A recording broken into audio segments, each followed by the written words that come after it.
Om Namo Bhagavate Vasudevaya. Om Namo Bhagavate Vasudevaya. I made a mistake. You should read 25-26. Okay. Sorry. Om Namo Bhagavate Vasudevaya.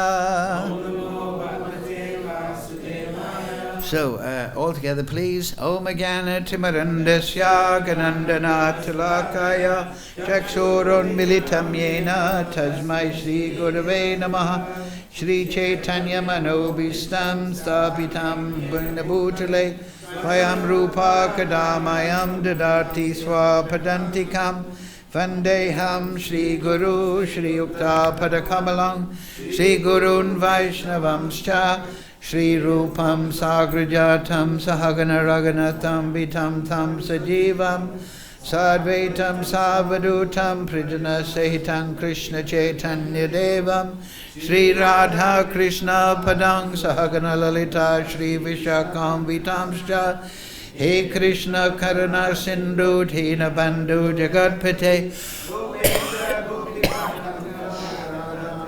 Namostute Tapcha Kanchana Gaurange Radhe Vrindavanishwari Rishabhana Sutta Devi Pranamami Hari Priye Vanchakalpadharubhyascha Kripa Sindhu Bevacha Patitanam Pavnebhyo Vaishnavebhyo Namo Namaha Shri Krishna Chaitanya Prabhu Nityananda Shri Advaita Gadadhara Shivasadi Gaura Bhakta Vrinda Hare Krishna Krishna Krishna Hare Hare Hare Ram Ram Ram Hare Hare. So reading from Srimad Bhagavad-Gita as it is, translation and commentary Srila Prabhupada. Today's verses are 25, 26 and we'll also do 27. So that's a lot of Sanskrit, so we'll do it line by line.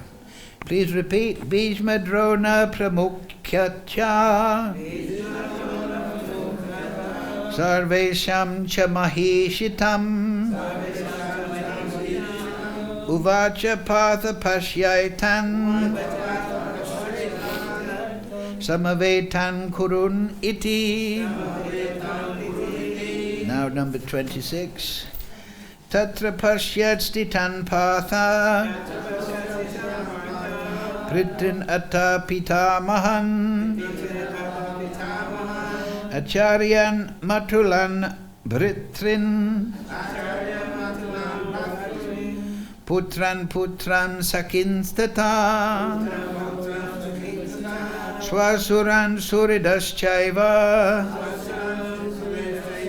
Senaya Ubayorapi. Number 27. Tan Samikshya Sakunteya Savam Bandun Avastitan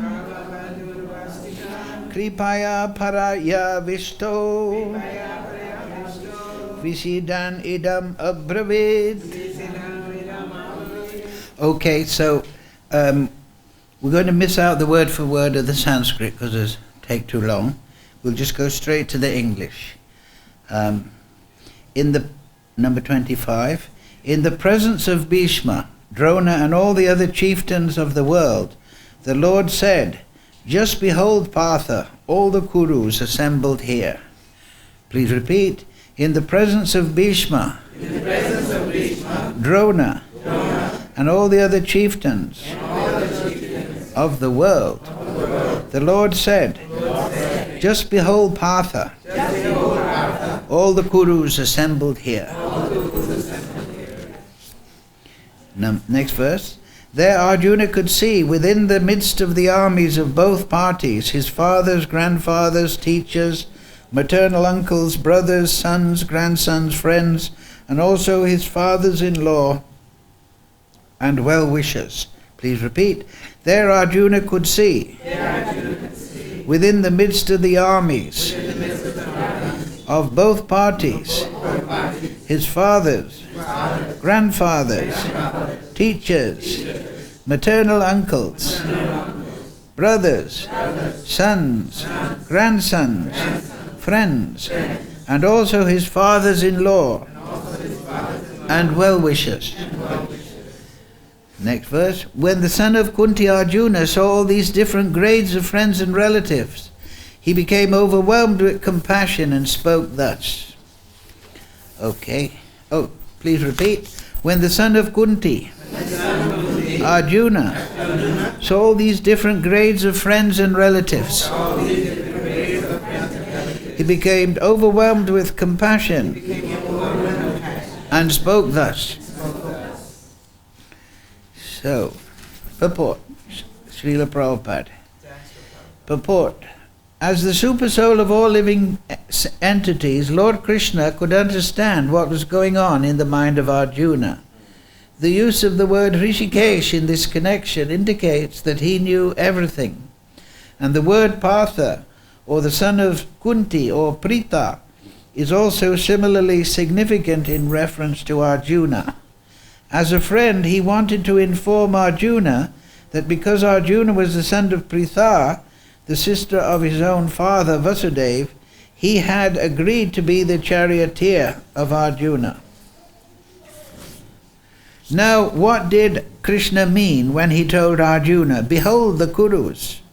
Did Arjuna want to stop there and not fight? Krishna never expected such things from the son of his aunt Pritha. The mind of Arjuna was thus predicted by the Lord in friendly joking. So next purport. On the battlefield, Arjuna could see all kinds of relatives.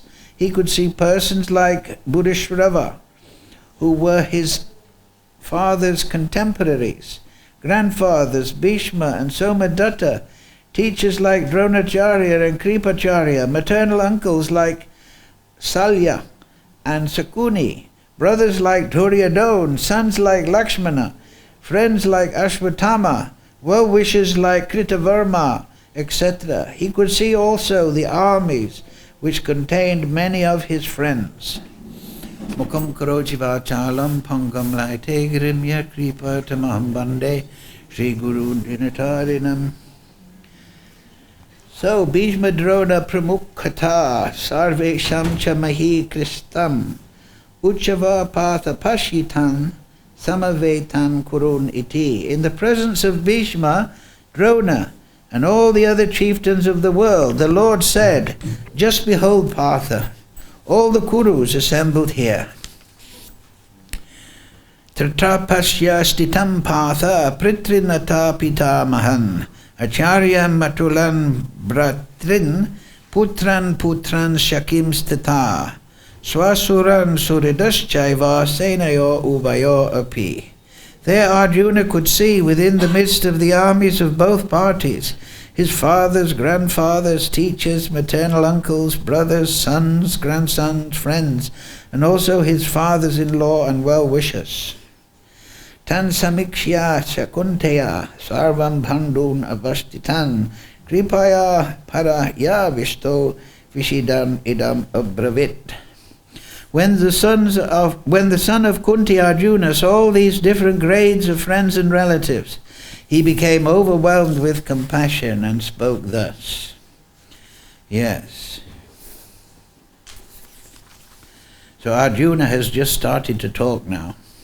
We've heard from Duryodhana. He's nervous. And Bhishma blew his conch shell and all the other people joined in. But when Krishna and Arjuna blew their divyam, their divine conch shells, they felt overwhelmed. So the demon, the Rakshasa, he is fearful of the Supreme. That is a fact. Therefore he does all his work at night and in secret societies, behind closed doors. He has many secrets to hide. But that is his foolishness, because nothing is hidden from the Supreme Lord as Paramatma. But that is the foolishness of the demon. He thinks that somehow or other he can escape the reaction to his activities. He thinks that I will make adjustment, I'll make some sacrifice, I'll make a political speech, I'll pay a bribe, and I'll get away with it. But that is not the case, because Supreme Lord Parameshwara, Sutrimani Gana Ifa, everything rests upon the Supreme Lord. The reason why everything doesn't spin into entropy is because the Supreme Lord is in control of every atom, molecule, every soul, everything. I was studying once about the Chaturvyuha, Vasudeva, Shankarsan, Pradyumna, Aniruddha. And so each one of those deities, expansions of Baladev and ultimately Krishna, they supervise the thinking, feeling, willing, and action of the living entity. These are the four movements, three psychic and fourth of the body. We think, we are conscious, we are cognizing, we are seeing the world, we are aware of the world. And then we consider. So that initial concept is by Vasudeva, expansion of Krishna. Vasudeva means one who lives everywhere. And then Shankarshan is feeling, guru, intuition, consideration. We have an idea and then we ruminate, as they say. We consider it from different angles, we analyze it. So that is under Baladev. Shankarshan is related to Baladev, of course.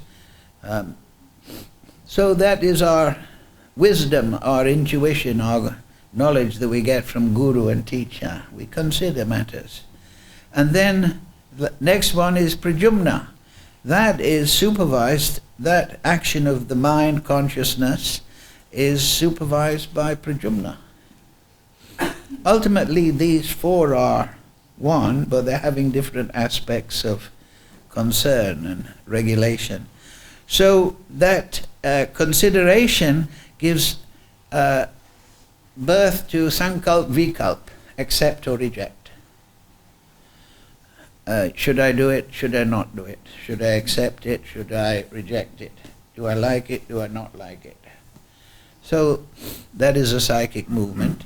And then that, on the basis of that, we perform action. So Aniruddha aspect of Krishna's expansion. So there's a Chaturvyuha, right? Krishna is there, he expands as Baladev, then there's the Chaturvyuha. And they're concerned with the thinking, feeling, willing and action. They facilitate, if you like, the thinking, feeling, willing and action of the spirit souls in the spiritual world. Then Shankarshan expands down from that initial Chaturvyuha into the second Chaturvyuha, and then there is another fourth Chaturvyuha, and they have a similar function, but they facilitate, supervise, guide the living entities in the material creation. And then, of course, from Shankarshan, Mahavishnu is expanded. He is resting upon Anantasesh, served by Ramadevi, entering Yoga Nidra, we discussed last week. He glances, that glance is Sadeshwara. This is Lord Shiva, the glance of Mahavishnu. That's one aspect of Lord Shiva pastime. And he impregnates the material energy. And in that glance is the potency of time. Kala Shakti is there. And that glance also contains the karma of the living entities and the living entities. The material energy is pulsed into creation back and forward according to the breathing of cycle of Mahavishnu. When he breathes out, the material creation pulses into existence, and then it falls back into the Pradhan. And so that pulsing out is performed by the Kala Chakra. The Kala Chakra impregnates personification of the material energy, Durga Devi, and from that womb of the material energy, then all the different elements of the creation take place. And the Kala Shakti has the effect of creating the three modes of material nature: inertia, activity, and balance. Ignorance, compassion, and goodness. So they act upon the material, the pradhan, under the supervision of the Supreme Lord, to create the different categories of the material energy.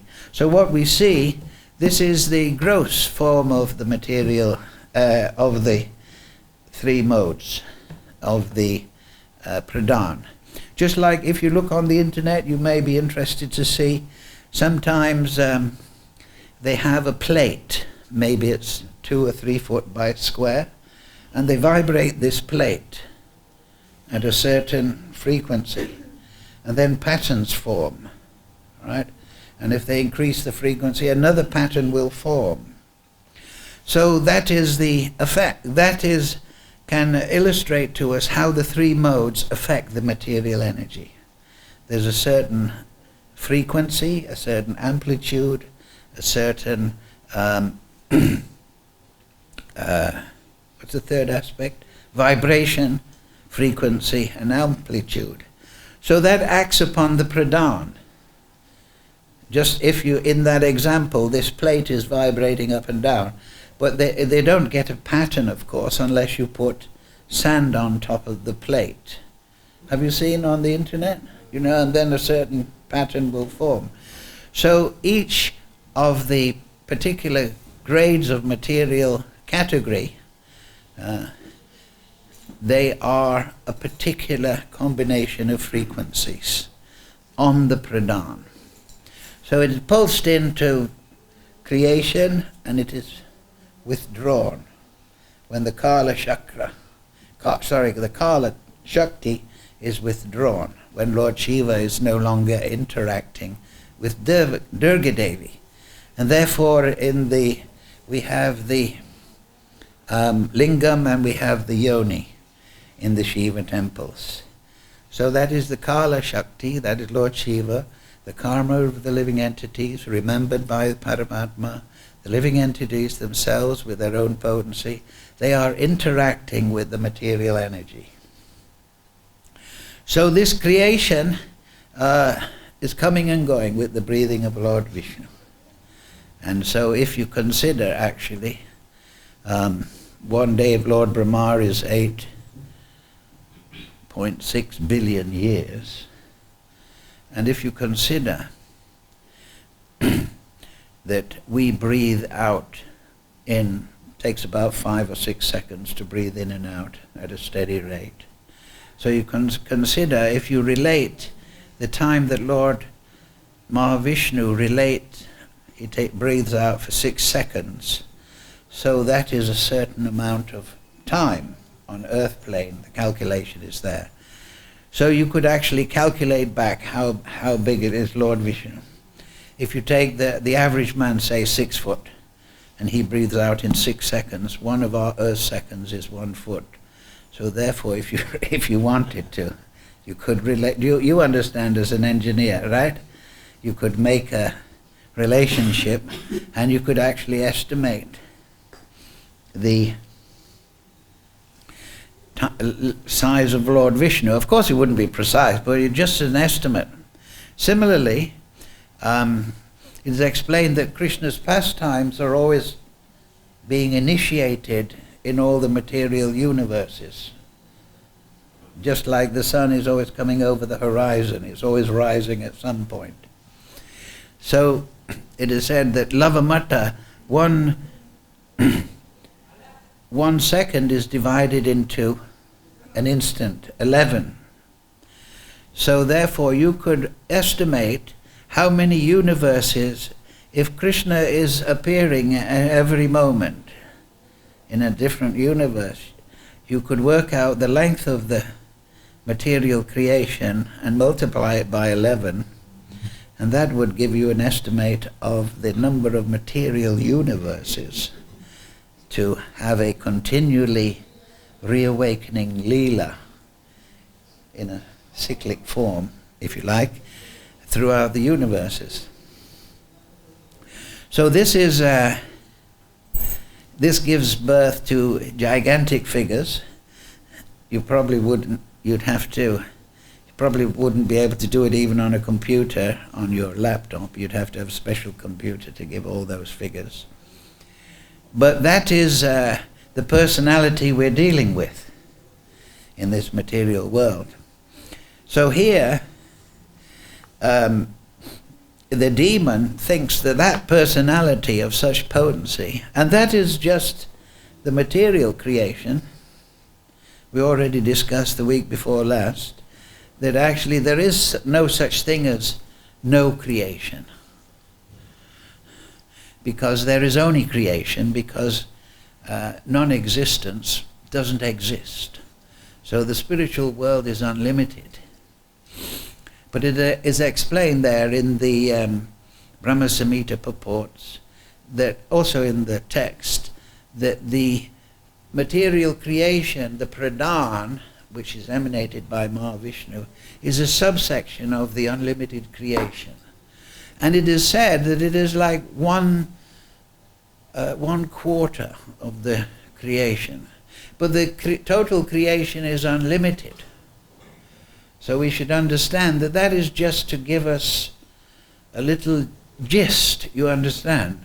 Because we are thinking in material terms, we're materially conditioned. We're brought up within the time factor, within the limited adjuncts of the dimensionality of the material world. And we do not understand unlimited with the material mind. Therefore the rishis, the saints, the sadhus, they are meditating with purified consciousness on the Supreme Lord. And by His grace, they're getting understanding of the unlimited. They're not using the logical mind. They're not using a computer technology, for example, to understand the unlimited. It has to be intuited within the soul. So that is the devotee. His attention, manmana, his consciousness, he has directed to the Supreme Lord. And that is the goal of all yoga, and it is natural to the human being that he wants to find the truth. But here in Kali Yuga, the truth is being covered by this demoniac mentality of ignoring the existence of the Supreme Lord and proposing all sorts of theories. Just like if we look back to the time of Isaac Newton, he was the originator, at least in the modern period, of the scientific method, that you should have an idea, a hypothesis, and then you should gather information empirically, and you should assess whether your idea, your proposal, is correct on the basis of those facts. For example, you want to know the temperature water boils at. Then you boil it and you check the temperature, and you boil it the next day. So then you can say reasonably that water boils at 100 degrees C, and you can make that a standard, and so on and so forth. But unfortunately, Prabhupada used to, and this scientific thing has expanded in the material world at this time, that they have become the gurus of Kali Yuga. But you see in the academic institutions that you can propose any theory nowadays, but you can't theorize that God exists. Right? The atheists, the demoniac class, have taken over education. And instead of empirically testing ideas, they are now just proposing theories without much facts and without much, and therefore Darwinism, that we were all descended from, we all have common descent with gorillas, for example, so on and so forth. So this is the unfortunate state of the world. But the Vedic knowledge is of a different category, because I'm rereading actually, Jiva Goswami's Tattva Sandarbha, And Tattva-sandarbha is highly philosophical, and the first point of the Vedic knowledge is pramana. Pramana means proof. Just like in the scientific method, you have to prove it by repeating the experiment to prove your theory. It has to be repeatable by somebody in Hong Kong as well as somebody in Rio de Janeiro, somewhere like that. So, in that system, it is limited. Rupa Goswami, he explains, in the beginning of the book, it's very interesting. He says, I have reordered the writings of Gopal Bhatta Acharya. It's very interesting. That Gopal Bhatta, he initially wrote a kind of gist form of the Satsandarbhas, and then Jiva Goswami came along and regularized it. So he starts off right at the beginning by saying that you can't apply this scientific empiricism, which is prone to corruption, simply because of the 4 reasons. And Prabhupada used to always state these 4, and that is that we are using this material body and the senses are limited. We only gather so much information through our senses. Our eyesight, our hearing, so on and so forth, has limited range. We may expand it with microscopes and telescopes, but all the time we're working within the limitation of our material facilities. And then the senses, they make mistakes, or the person makes mistakes in his measurements, in his calculations. So he may be calculating the orbit of a planet or so on, but he may make a mistake. We all make mistakes, right? That's why you should drive carefully, especially in India, because you have to make sure that give people room to make mistakes, right? Misjudgments. And then the third one is tendency to be illusioned. Even we're using our imperfect senses and we have a tendency to make mistakes, but there's one particular tendency, and that is we have the tendency to be illusioned. That is to say, we take a rope as a snake. We look at the microphone lead and we think, oh, it's a snake. But no. And then we look at a snake and we think it's a microphone lead. So we may have completely wrong interpretation of our empirical inquiry, of the data we get from our senses. And then, this returns to the earlier point, there's a tendency to cheating propensity. And that is many examples like that. People cheat themselves, they cheat others, meaning that they present their theories as fact, just like Darwinianism. You may be interested to know that in his first edition, Darwin said that he had no difficulty with understanding the idea that if a bear jumped in the ocean long enough, this might give birth to a species of whale. Yeah, that's actually, but that was that idea, which is the very root of Darwinianism. The idea that through environmental pressure, somehow or other, a new species is created. Therefore, humans, we've been created out of the monkeys because of the environment. And so, but by taking that idea that a bear can become a whale if he jumps in the water long enough chasing the salmon or whatever, by taking that idea out, then it is admission that the idea is rubbish. Because we have never seen one species creating another species, right? It's not that if you like lemmings are famous for running off a cliff, right? Lemming is kind of rodent. So if the lemmings, according to Darwin, if the lemmings keep jumping off cliffs, eventually they'll develop wings, right?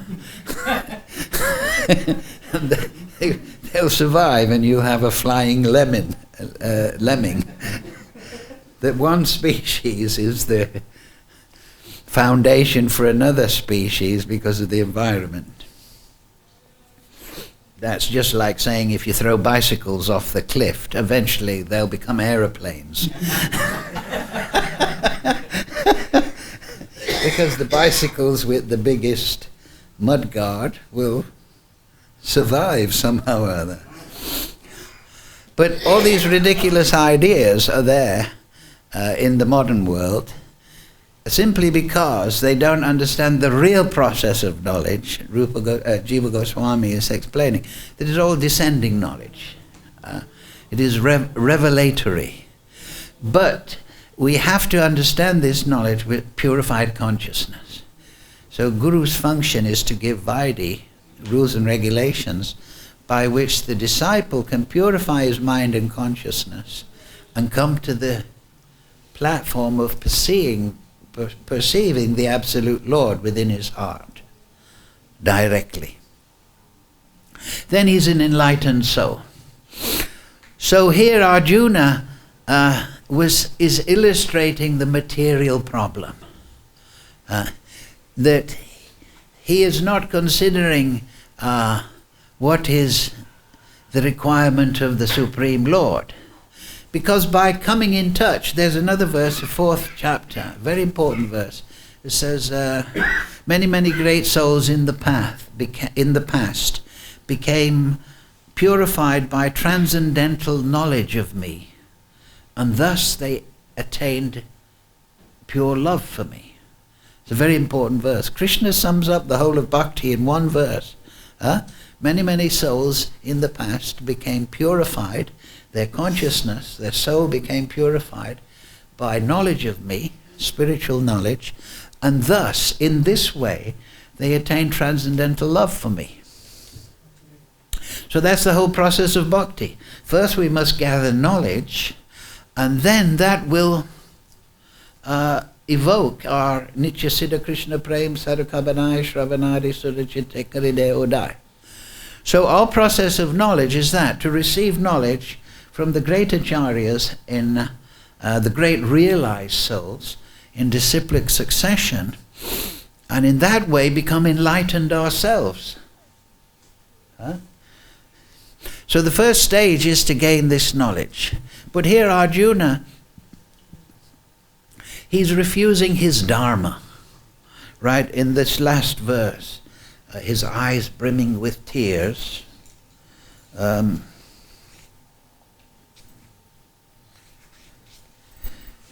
Yes, overwhelmed with compassion, he spoke.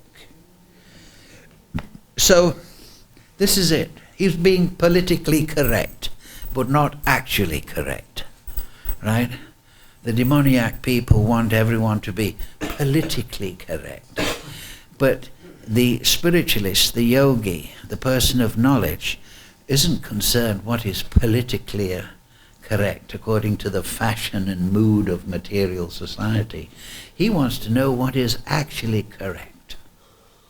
So that process is through spiritual practice, to liberate the soul from illusion. So Arjuna here, he is a Kshatriya. Kshatriya means Kshatriya. Chat means harm, Triya, the person whose designation in society is to deliver people from harm.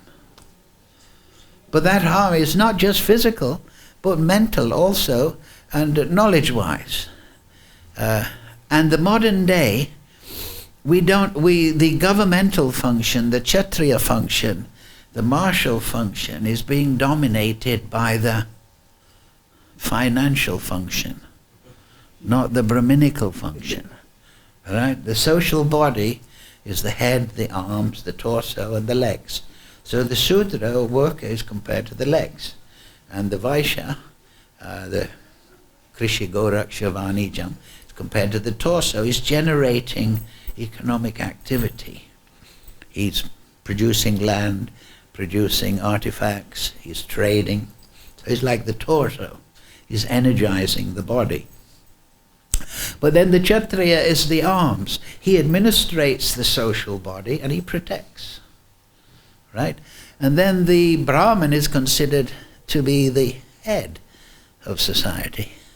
But nowadays what's happened is, because of these atheistic philosophies, for example, Marxism, he said that all this thing about religion is nonsense.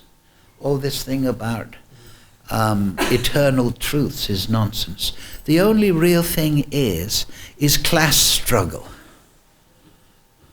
That the proletariat or the workers are fighting the rich people. So this immediately puts this society into contention, this assertion. Now it might be true, yes, especially nowadays. We see that the general mass of people are being terribly exploited. You have freedom to vote every 5 years, and you are free. But you're actually a wage slave. You're a slave. It takes you a whole life to pay for a house. Your children are in tatters, cloths.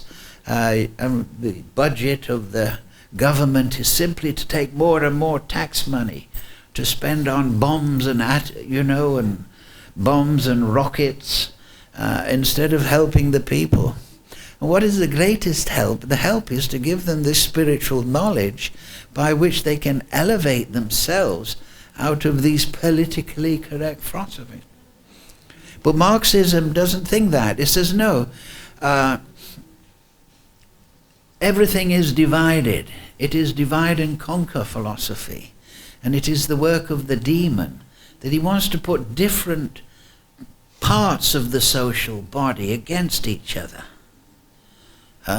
The workers should fight against the aristocrats. The capitalist function or the trading function should fight the Kshatriyas. But actually what's happened nowadays, because everything is interlinked financially, the financial power has bought the Kshatriyas. Because if you want to be elected, you have to have big money. And you have to be sponsored. And then you have to pay back your sponsors when you get in power. So the society has fallen into terrible condition, but because the Brahman, the spiritual person who is purifying his consciousness and realizing the Supreme Lord, is not there to advise the Kshatriya. And the Kshatriyas are bought and paid for. And so the whole social system is contentious. And the demons love this. The blacks fight the whites. The women should fight feminism. The women should fight the men. The professor should fight his students. The students should fight the professor. Right? The West should fight the East. The North should fight this. Everything is divide and conquer, divide and rule. So when everyone is fighting and killing each other, then the Rakshasa and demons are making big profit out of selling them arms. And then when a country is destroyed, they make more money because they own the construction companies. And they come into a country that's destroyed. So first they have it destroyed, and then they make money by repairing it all. And this is their attempt to gain Shakti. But the spiritualist knows that this is weakness. This is only weakness. Because they become bound. And this is what the basis of the Kurukshetra battle. All these sons and relatives, and as it says here, from all over the world. And in one lecture I remember Prabhupada says that Shaiba, Shaiva. In one lecture, Prabhupada says he was from Syria. So people had come from all over the world, and we know from the Bhagavad-Gita, the demigods had gone to Kshirodakshaya Vishnu in the Milk Ocean and said, look, there's too much demons on this planet Earth. You've got to do something. So all these people, they were all gathered together to be wiped out. Right? And the demons actually, the Rakshasas in their secret societies, they have some intuition about Kali. They have knowledge of Kali. So Lord Kali is one aspect of Durga Devi, the embodiment of the material energy. And when she just sees too many demons, she destroys them. In war and famine and pestilence, it's just too much. So you might say, but God is, why is God, Krishna, on the side of Arjuna? God should be neutral. Huh? And Krishna does say that. He answers that, Yeyatam mam prapadyante tam steva bhajamiyaham. I am neutral. Manusha vartman patha tam steva bhajamiyaham. That everyone follows my path in all respects, Arjuna. All of them, as they surrender unto me, I reward accordingly. So according to how the demon, the devotee, everyone, every spirit soul, they are all interacting with the Supreme Lord. He is expanded in every aspect of the creation throughout our consciousness, as I say, facilitating everything. Our thinking, feeling, willing, our action, it's all facilitated. It all rests upon the potency of Krishna. But he is not interfering with our free will. Therefore, there's another verse, right? Samaham sarvabhuteshu nadvesho sti na priyaha. That I don't have any friends or enemies. But one who, bhajanti mam, one who performs bhajan of me, I am a friend to him, he is in me, and I'm a friend to him, and he is a friend to me. So Krishna, the Supreme Lord, is neutral. But it is according to how we use our free will, with our mental capacity and our physical capacity, and how we direct our consciousness, that we get a different result. I reward accordingly. So Krishna, he's on the side of Arjuna, but he's not taking, this is also very diplomatic by Krishna. He's not going to, he's a charioteer, as Prabhupada mentioned in the purport. He's going to guide his devotee. And so people have acharyas have interpreted that the chariot is like the body, and the soul is in the chariot and with the super soul. And so that is the composite of our material body, whether we're in any species. So it is all resting upon Krishna, it's all supervised by Krishna. But those that are performing bhajan of Krishna, purifying their consciousness, they come to the platform of realizing Krishna. And the result of their activities is that they go to that unlimited realm, the spiritual world. But the first step is, as we say, spiritual knowledge. So Arjuna here, he becomes full of compassion. He says, oh, my friends and relatives, and all over the world, all the great kings, they're all here. And I have to fight and destroy. So he's naturally full of compassion.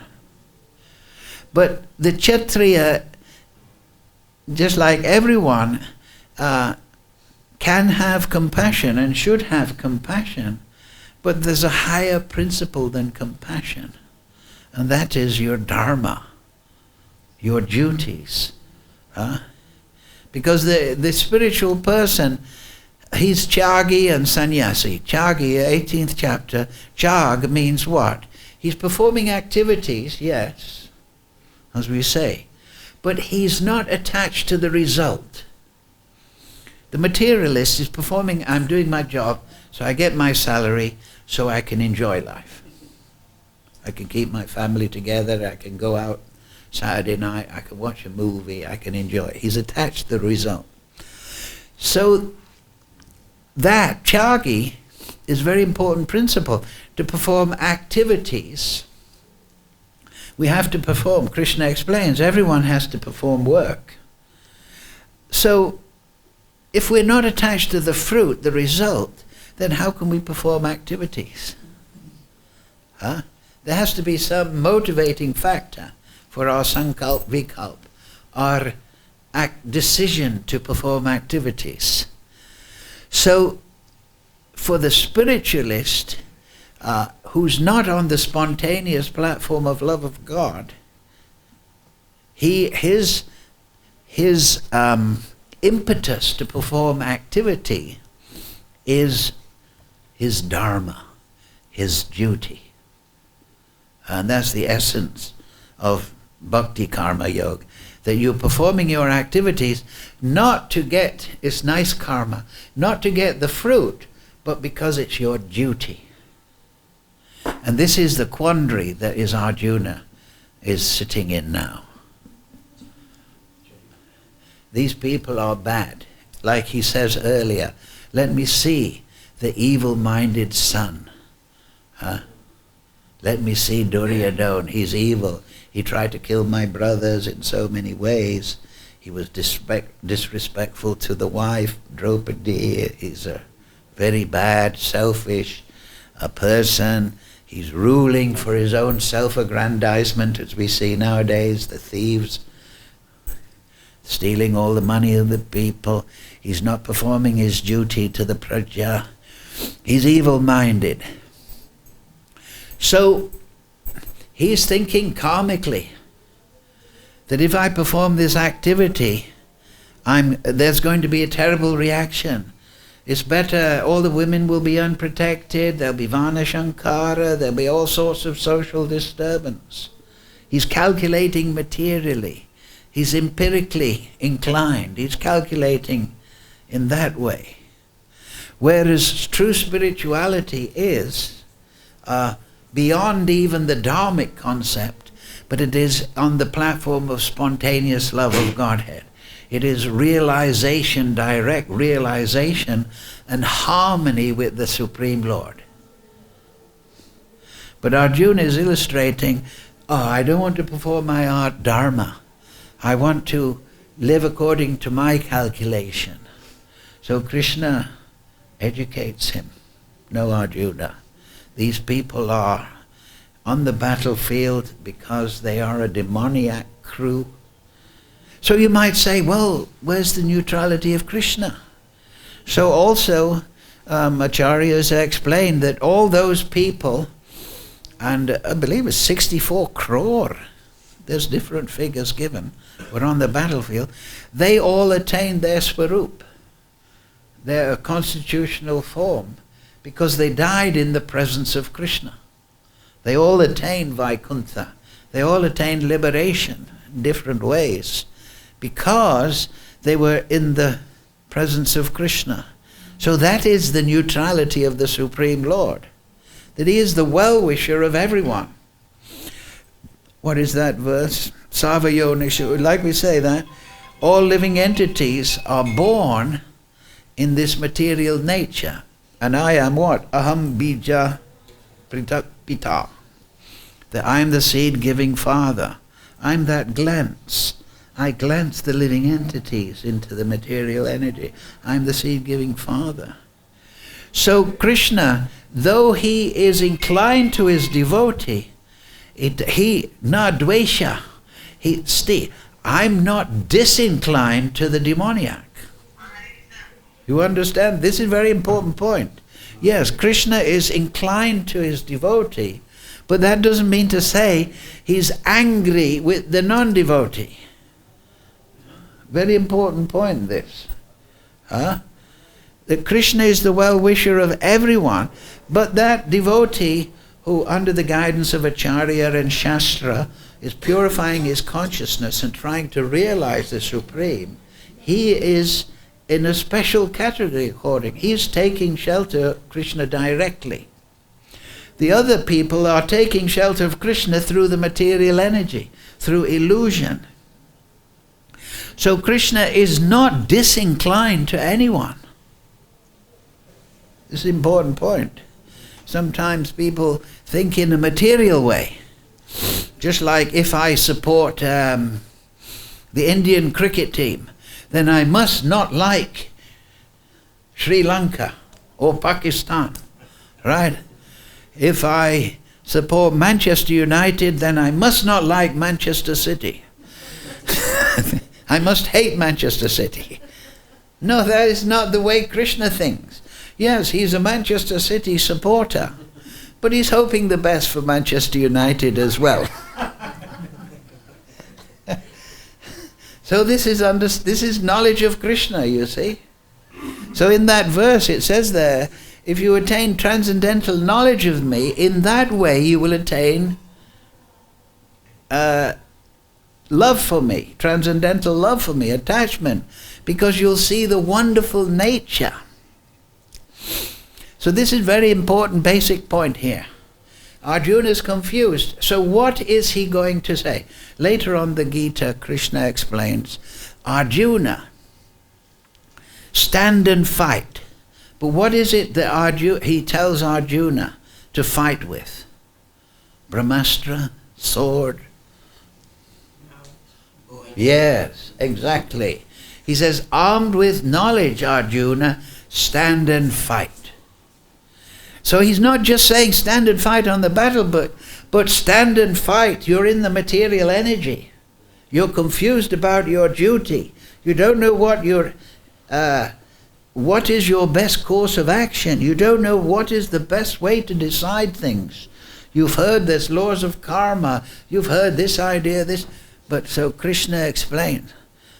And therefore, he's talking to a great Kshatriya, Arjuna, one of the greatest Kshatriyas, the world has seen, even at the end of bhakti-yoga.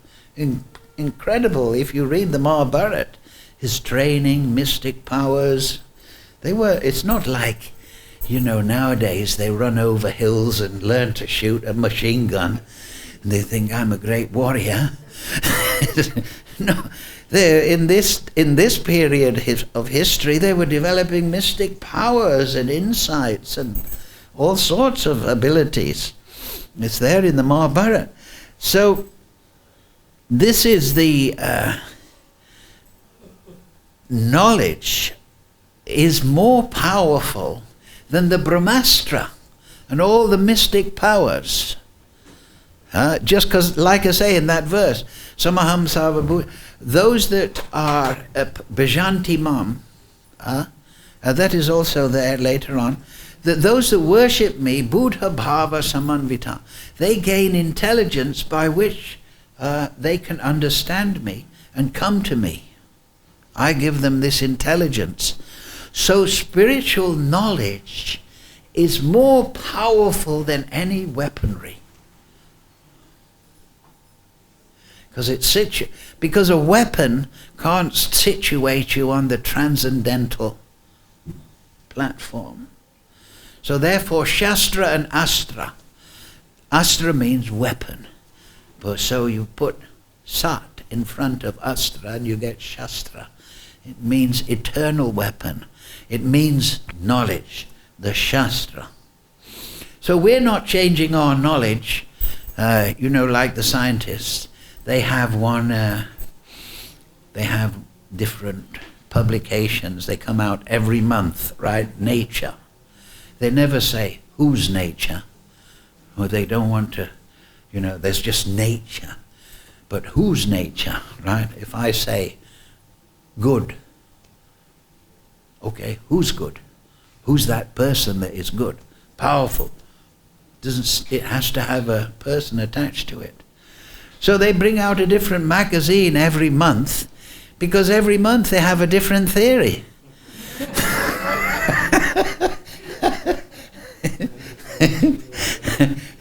And this they call progress in knowledge, right? This is like, But if you have to change your knowledge, your position, your theory, it means that the previous one was wrong.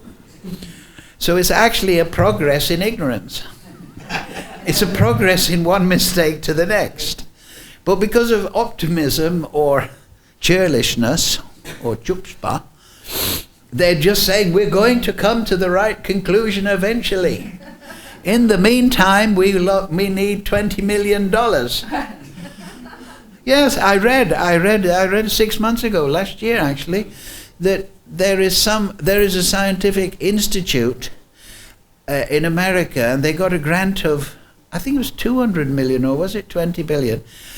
Oh yes, that's right, it was 20 million. And the idea was to study weather patterns in 200 years' time. Yeah? They got $20 million to study what was going to be. We don't even know what's going to happen tomorrow. Give me $20 million and give me 20 rupees and I won't be able to do it properly. So this is the material world. No knowledge, illusion. Instead of perception of the truth directly and personally like the rishis have, they are just speculating, conjecture. And what is fashionable, that's politically correct. But we're interested in what is actually correct. And so Arjuna is educated. That's what the Bhagavad-Gita is. How that every individual person can become a rishi, a person of knowledge, enlightened. And that is our birthright. Because we are angsa. Mavai vangsa jiva loke, jiva bhuta sanatana. The living entities, the souls in this material world are my eternal fragmental parts. But mana shastra indriyani prakriti stani kashati. But they're struggling very hard with the 6 senses, the 5 senses and the mind. They're speculating about what should be done. They're using that. So the antidote is spiritual knowledge, but it must be received in disciplic succession from acharyas, from devotees who've realized the knowledge and who can guide the student. Just like you can't go to learn music from somebody who's deaf. Right? You can't learn Bhagavad-Gita from somebody who's, in some university and who think, yes, it's a very nice philosophical treatise. Arjuna is having a hard time, and Krishna, he's not a very nice person. Arjuna wanted to sit down under a tree and be peaceful. And he'd say, oh, look at Krishna. What kind of a god is that? He's making everyone fight. My God. Oh, I'm an atheist.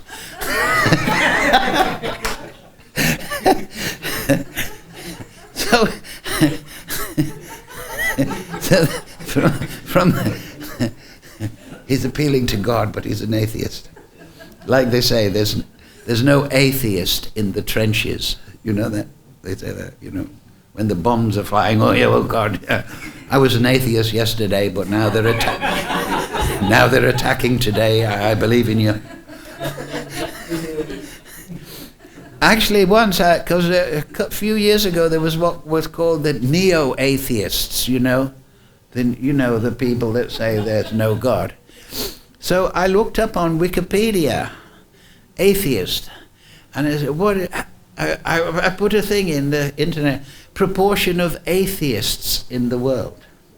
And it's very remarkable. The answer is, at least according to Wikipedia, maybe not the most reliable, it's only 4% of people in the world. You know that? It's amazing. Only 4% of the people in the world are really committed atheists. Practically everyone has some conception that there's a higher power. Right? Even a child can understand that. Right? God, oh. Like I told you when I was a child, my mother was having another child, so I was about 8, and I asked Mother, where do babies come from? And she said, well, when you're married, God knows you want babies, so he sends them.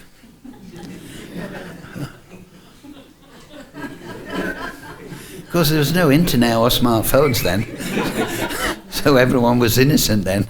The question wasn't whether God, in my mind, existed or not, because a child will accept that very easily, naturally, is it not? My question was the information exactly correct?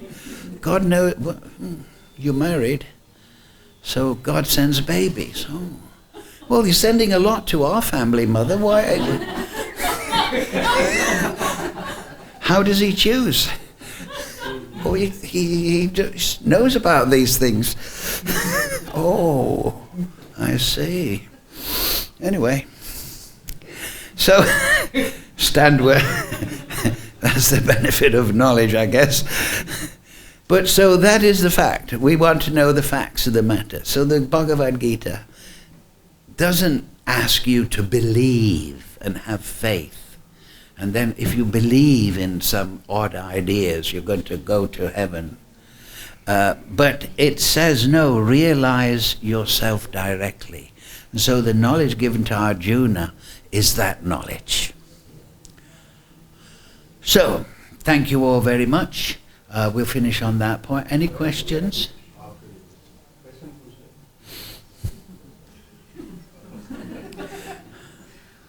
Because after all, we're all on the battlefield, are we not? Right?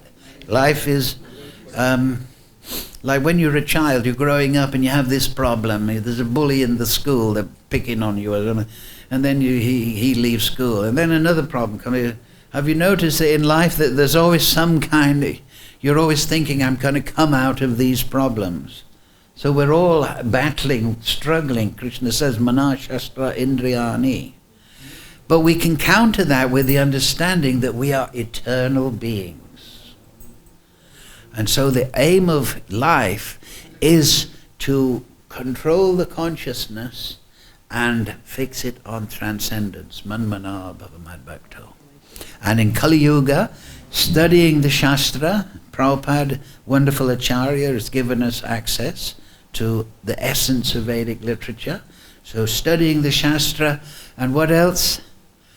Chant Hare Krishna, Krishna Krishna, Hare Hare, Hare Ram, Ram Ram, Hare Hare. So Krishna appeared as Lord Chaitanya to give this process. Shravanam Kirtanam Vishnu Smaranam Padasevanam. So any question, points of discussion? What a wonderful class. I loved your analogy about Manu and Manchester City, priceless. Are you from Manchester? No. I hope I picked the right team for you. My question relates to your points about the Chaturvyuha. What actually then is the nature of the jiva's independence? What is the quality of it? As you explained, since the Chaturvyuha, particular deities control all of the functions. No, he facilitates. He facilitates. He doesn't influence. You see, Krishna, sometimes people are, why does Krishna allow this to happen, they say. Krishna has given us free will. And he doesn't interfere. You see, the background of our free will is that we're eternal beings. So our existence is eternal. That is not subject. This is the illusion also, the first illusion that Arjuna is going to have dispelled by Krishna. Because he's thinking about killing these. But Krishna is going to tell him, no, nobody dies. They're spirit souls.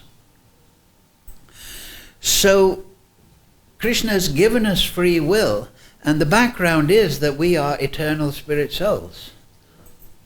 So our existence is eternal. That is guaranteed by Krishna.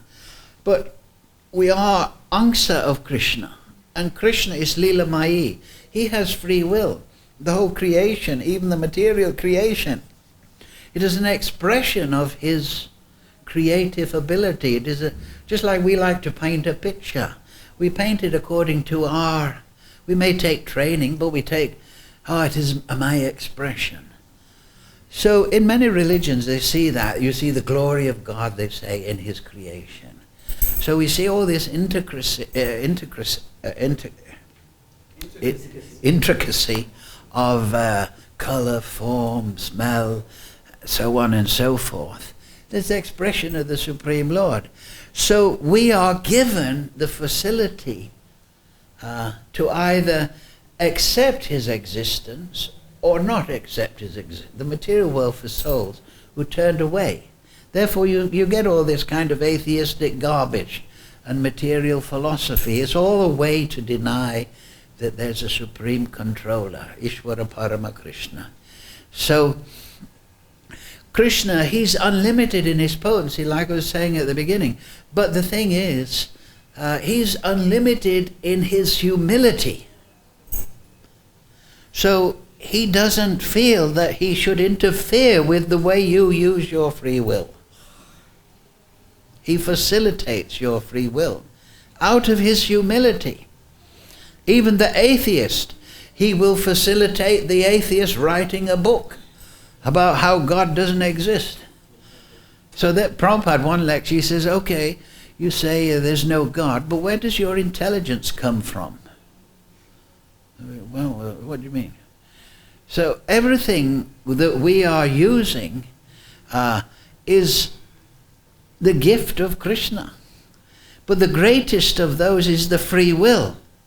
Because the purpose of the spirit soul is to reciprocate freely with the Supreme Lord. Just like children. A mother has children, right? She doesn't want robots. Oh, I've just given birth to another robot. It does what it's told. Maybe one or two would be useful in the house. Clean the bathroom robot. But if you were surrounded by, I don't want to go vulgar, but anyway, but robots, they have a very limited function. You can't reciprocate with a robot, right? Just like if you play chess, right, on the computer, you can always win, right? Because you can take your moves back in the chess. The computer doesn't object. You can cheer yourself up. You can think, I'm a grandmaster. So, but if you have a game of chess with your friend, then there's more rasa there, is there not? Right? Because, it's more, hey, you can't take that, Jadu, you can't touch. If you touch, you move. There's rules. Right? But on the computer, you just play around. So it's a very hollow victory. Right? Because you're fighting something impersonal. So Krishna doesn't want to reciprocate with robots, He wants to reciprocate with people who have free will. So he's given them free will. And so he's facilitating that free will. But the background is the guarantee. But he's always mercifully disposed. That's why I was saying it earlier. It's very important. He likes even Manchester United. But Manchester City is his favourites because the devotees are like Manchester City. Something like that. So he's not ill-disposed to anyone, but he is drawn by the devotion. Right? Just like a mother and father. They have, say, many children, but the children that are loving towards them, draws the reciprocation of the mother and father. But still the mother and father are concerned, right? Even in the Bible, there's a story of the prodigal son, right? So the father takes back the prodigal son. So this is a very important point. So we have free will, and Krishna will give you intelligence even to deny his existence and to invent some bogus faith. But then as soon as you realize, because the nature of the material world is darkness, so as soon as you realize this is not a good place, like Arjuna is confused, then you start, and the human life is especially meant for this. The animals don't have philosophical meetings about what is the meaning of life. They just go around chasing the zebra, right? And, but the human form is especially meant for this perplexity. What is the meaning of life? What is the aim of life? So the human form is the best in the whole universe. It is better than being in Brahmaloka. Because here you can develop Krishna Prem in just one lifetime because of Lord Chaitanya. If you use your, therefore Krishna appears here. He doesn't appear in Brahmalok. There are all the great rishis up there, they're all in bliss and ecstasy. So he comes down here to the material world. He displays his pastime. He gives us the Bhagavad-Gita, which is incomparable. Right? This isn't changed every month. Right? It's been the same for 5,000 years. And every devotee knows, I give class on Thursday, but every time I look at the verse, maybe I have time, but it's like you're reading a new book. Isn't it true? Every time you read Bhagavad-Gita, it's like a new book. Huh? So this is the potency of the spiritual world. We're touching the spiritual world when we start. He who worships me who studies Bhagavad-Gita worships me through his intelligence. So that is the way to consider. It is to come to the realization that we have free will. It's facilitated by Krishna. It's not interfered with by Krishna. But at the same time, Krishna gives us conscience. Right? Just like the thief. Like I was saying earlier, the demons, they go round at night. And they know in their heart they're doing something wrong. Right? They have a conscience. They know if I break into a house, this is a bad thing. And conscience is there. So conscience, supersoul, is there continually with the living entity. But in the human form of life, he gives the living entity here. What is God? What is your relationship with God? And these are ideas that naturally come to the surface consciousness when we're in the human form of life. But unfortunately, Kali Yuga, there's a load of bogus things. But there is, once you read Bhagavad-Gita, then there's no comparison, the knowledge that Krishna gives Arjuna. And this is just the ABCs. And then when you read the Srimad Bhagavatam, the Chaitanya Charitamrita, the Nectar of Devotion, the Ujjvala Nilamani, the Rasa Tattva, the descriptions of Krishna's Leela in the spiritual world, when you read these things, this is just like, learning the alphabet. It's essential, and it is completely spiritual. But Krishna is giving us free will. So the point is that we have to understand our own potency. You understand? And not be swept along. We have to say, no, I can decide my life within its parameters. And if I want to go in that direction, then Krishna will help me. Yes.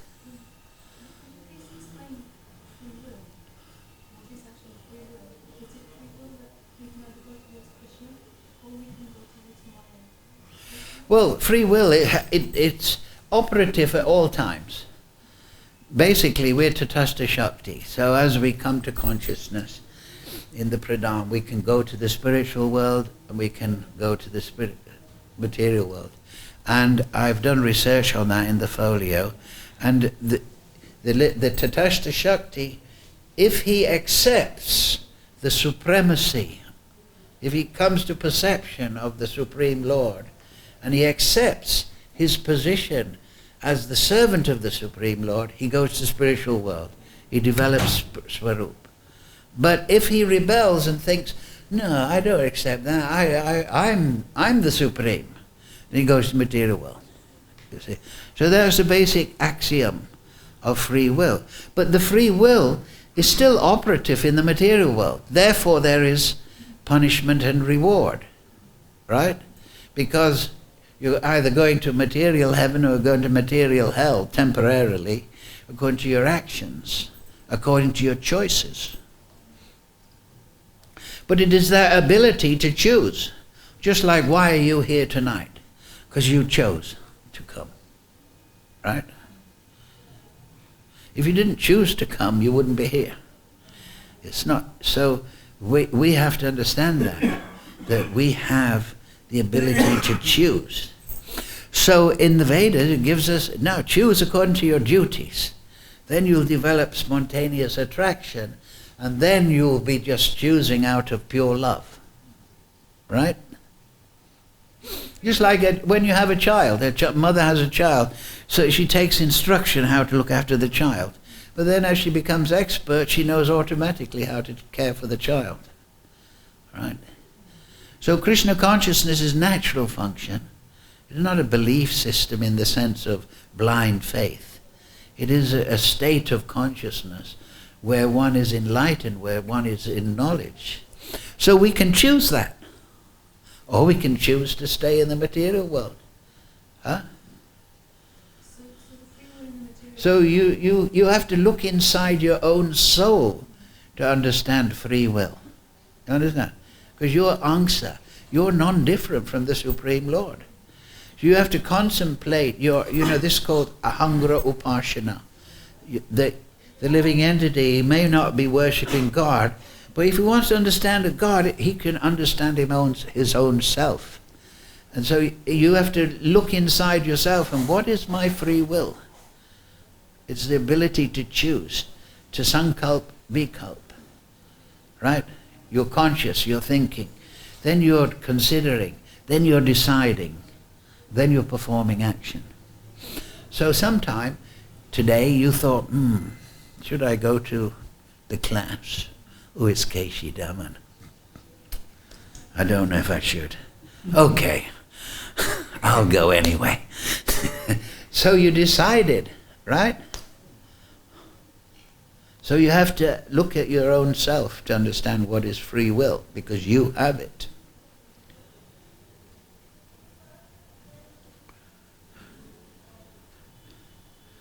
Okay. We'll finish now. If everyone's happy. Right, quick question. Actually, if we stay in the association of devotees, Huh? If we stay in the association of devotees, I think that's the most. Oh yes, that's very good. Yeah. Moment to moment, we can choose not to get. Yes. But ultimately, even if you're in the association of devotees, you can be a troublemaker and act badly.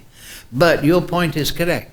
So we are tiny living entities. So Lord Chaitanya, he was asked, what is a Vaishnav? Who is a Vaishnav? Asat Sangi Jagi a Vaishnavacharya. A Vaishnav gives up non-devotional association, Asat Changi. Non-devotional philosophies, speculative philosophies, materialistic people. He doesn't associate with them intimately. So therefore that's why Prabhupada created ISKCON, so that people who want to study the Vedas can associate together and encourage each other. Yes, so no man is an island, as they say.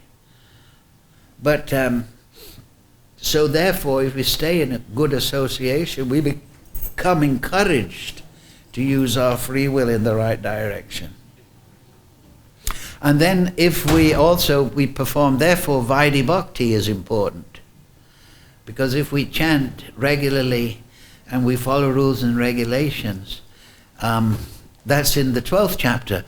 Krishna says that if you cannot think of me without deviation, then follow the rules and regulations of bhakti-yoga, and in that way attain a desire.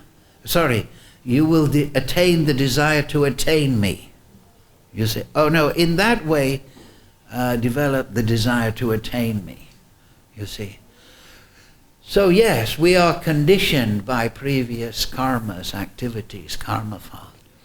But if we stay with devotees and we perform Vaidhi Bhakti, then we will be encouraged in the right direction. Sadhu Sangha, Sava Shastra Hoy, Lava Mata Sadhu Sangha, Sava Siddhi Hoy. Right? So it's very good. We all get together, we discuss Bhagavad-Gita, we encourage each other, right? after Bhagavad-Gita, you should feel boosted up. Right? You want to go to Aarti, like the cameraman.